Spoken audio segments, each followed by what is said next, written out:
Shabbat Shalom, Israel, and the tribe of Judah forever. Shabbat Shalom, everyone.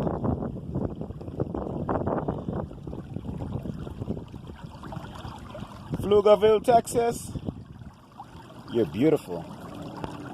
I love you. And so does Judah and Israel, my dogs, my service animals. Shalom, Mr. Israel. That's Israel. He loves the water, loves jumping in it, bathing in it, splashing around. Judah, she is different. She likes to drink it. Doesn't want to jump around and splash too much. Ain't that right, Judah? Yeah, so she'll just walk in and walk right out. Anyway, yeah, we're in Pflugerville, Texas. I'm at this park.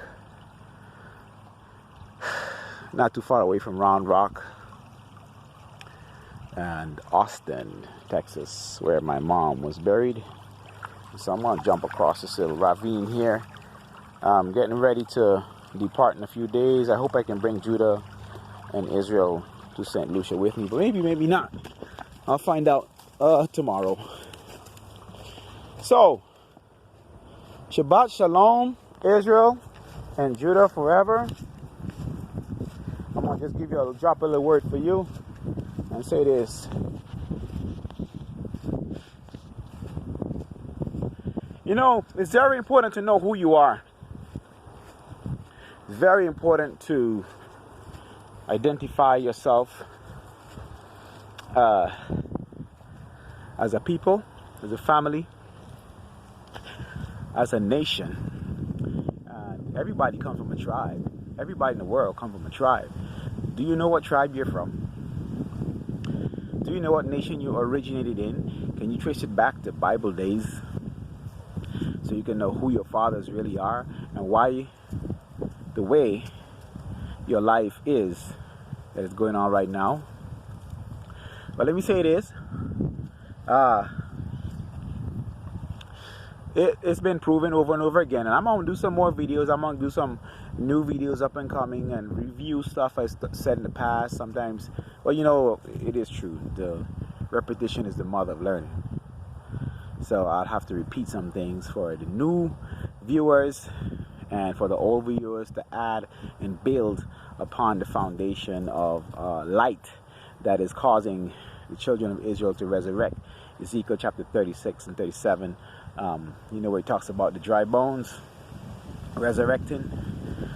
The valley of dry bones, bone to his bone, and adding sinew and flesh and muscles and then breath of life and resurrecting the whole army of the children of Israel.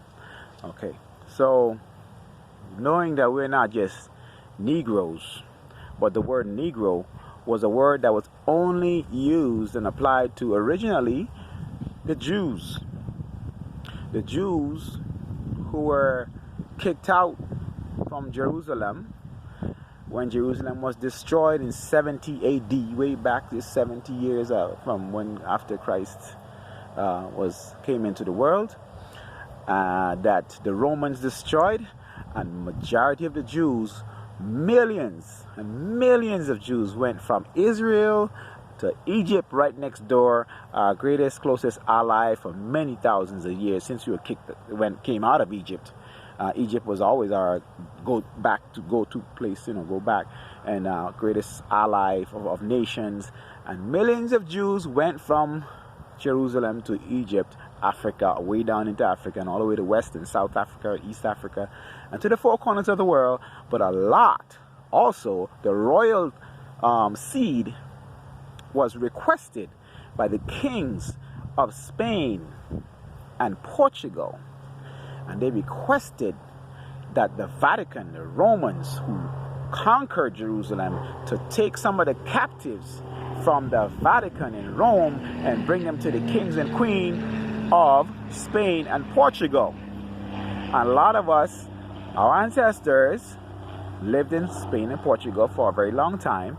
And then until the Portuguese and Spaniards kicked us out in the 1400s during the days of Christopher Columbus and had us sent to West Africa. Majority of the Jews, who are now called Negroes, were kicked out from Portugal and went into West Africa. And then, the Portuguese had the upper hand on the slave trade and began this worldwide international slave trade. And all the other European brothers and sisters joined them in. And the Europeans conquered, along with the Portuguese, all of West Africa, and from West Africa to the Caribbean islands, also called Central America, to South America, and then lastly North America. And up until the 1700s, I have a book called Creole New Orleans. In one of my past videos, I'll do another one on it just to remind, because repetition is the mother of learning.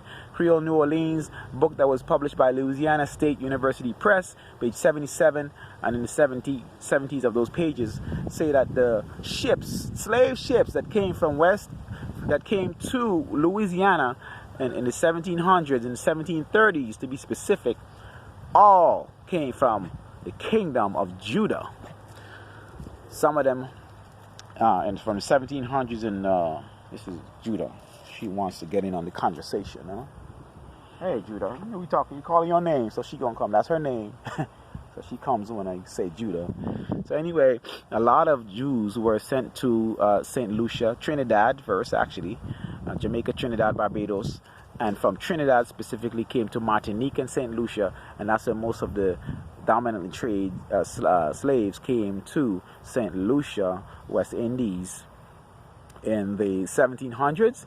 And the British was the first to abolish slavery in 1806, and by 1815 St. Lucia had the first slave census, being that slaves were now freed, and but had no identity and no connection to West Africa where we were from, and not holding any tribal or village or nationality, and wanted a connection with a sense of who they are. And that's why I say it's important for us to know who you are.